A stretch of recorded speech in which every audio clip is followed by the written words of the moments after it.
A former nurse will spend more than a decade behind bars for hurting the people he was hired to help.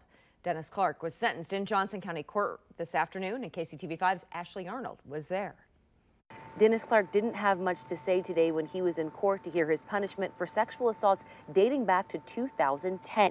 He was sentenced to just under 13 years in prison. Both the judge and prosecutor referenced Clark's crimes as reprehensible, saying he preyed on women who were in incredibly vulnerable states, some just coming out of anesthesia after surgery.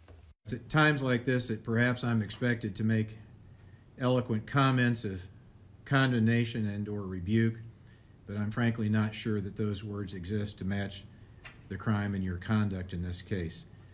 Reprehensible just doesn't seem quite adequate to describe it. Assistant District Attorney James Covington says their case initially had 6 victims, 3 patients under his care, and 3 neighbors.